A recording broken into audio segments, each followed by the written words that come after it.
ৰাজ্যৰ স্বাস্থ্য খণ্ডৰ ৰূপান্তৰৰ লক্ষ্য ৰাজ্যত হ্ৰাস পাইছে প্ৰসূতিৰ মৃত্যুৰ হাৰ প্ৰতি লাখ নৱজাতকৰ বিপৰীতে মৃত্যু হয় ৮৪ গৰাকী প্ৰসূতিৰ ৰাষ্ট্ৰীয় গড়ক লৈ হ্ৰাস পাইছে অসমত প্ৰসূতিৰ মৃত্যুৰ হাৰ বিধানসভাৰ মজিয়াত বাজেট দাখিল কৰি উল্লেখ কৰিলে বিত্তমন্ত্ৰী জয়ন্ত মল্ল বৰুৱাই ৰাষ্ট্ৰীয় পৰিয়াল স্বাস্থ্য জৰীপ ৬ আৰু ২০২২-২৪ চনৰ নমুনা পঞ্জীয়ন ব্যৱস্থাই এতিয়া স্বাস্থ্য সেৱা আৰু বহনক্ষম উন্নয়নৰ লক্ষ্যত উল্লেখ কৰা তৃতীয়টো লক্ষ্যত উপনীত হোৱাৰ ক্ষেত্ৰত অসমৰ সফলতাৰ কাহিনী স্পষ্টভাৱে প্ৰতিফলিত কৰিছে। অসমৰ ইতিহাসত প্ৰথমবাৰৰ বাবে প্ৰসূতিৰ মৃত্যুৰ হাৰ প্ৰতি লাখ নৱজাতকৰ বিপৰীতে ৮৪লৈ হ্ৰাস পাইছে, যিটো ৰাষ্ট্ৰীয় গড় ৮৭তকৈ কম। ESRS ২০১৪-১৬ বৰ্ষৰ প্ৰতি লাখ নৱজাতকৰ জন্মৰ বিপৰীতে ৬৫% এক লক্ষণীয় হাৰত প্ৰতিফলিত হৈছে।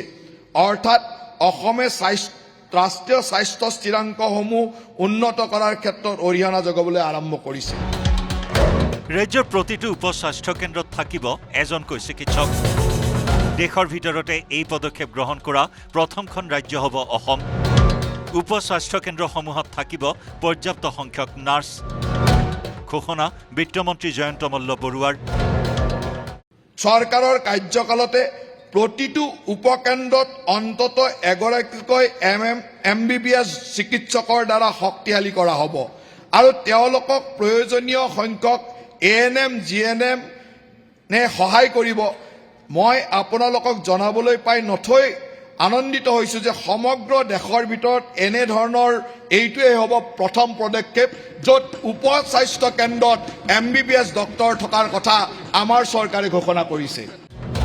প্ৰতিটো বিধানসভা সমষ্টিত থাকিব ৫০খন বিচনাযুক্ত চিকিৎসালয় স্বাস্থ্য খণ্ডত বৃহৎ নিযুক্তিৰ কথা ঘোষণা বাজেটত ৩৩,২৪০টা পদ সৃষ্টি কৰিছে স্বাস্থ্য খণ্ডত কি পদত কিমানক নিযুক্তি দিব সেয়া বাজেটত উল্লেখ কৰিলে বিত্তমন্ত্ৰী জয়ন্ত মল্ল বৰুৱাই মই সমগ্ৰ ৰাজ্যৰ স্বাস্থ্য প্ৰতিষ্ঠানৰ বাবে ৬,৮১৪ গৰাকী MBBS চিকিৎসক ৮২ গৰাকী আয়ুষ চিকিৎসক ২২,০০০ গৰাকী দন্ত চিকিৎসক ২২ গৰাকী দন্ত চিকিৎসক ১০,৪৪২ গৰাকী ষ্টাফ নাৰ্ছ ৪,৬৬৯ গৰাকী ফাৰ্মাচিষ্ট ৪,৬৬৯ গৰাকী লেবৰেটৰী টেকনিচিয়ান ৬৭ গৰাকী ৰেডিঅ'গ্ৰাফাৰ ১,২৮৩ গৰাকী ANM ৪,৬২৫ গৰাকী নিম্ন বৰ্গৰ সহায়ক একাউণ্টেণ্ট আৰু ৬৭ গৰাকী ড্ৰেছাৰ সহিতে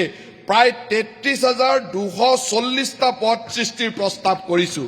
অসমৰ ইতিহাসত স্বাস্থ্য খণ্ডত এনেদৰে একেলগে ৩৩,০০০তকৈ অধিক পদ সৃষ্টি কৰাটো এক নজিৰবিহীন ঘটনা। গোৱালপাৰা বজালী হোজাই হাইলাকান্দিত নতুনকৈ নিৰ্মাণ হ'ব চিকিৎসা মহাবিদ্যালয় ৰাজ্যত সৰ্বমুঠ চিকিৎসা মহাবিদ্যালয়ৰ সংখ্যা ২৮খনলৈ বৃদ্ধি পাব গুৱাহাটী মেডিকেল কলেজ হাস্পতালত থাকিব proton therapy machine Assam medical কলেজলৈও পুঁজি আবণ্টন বাজেটত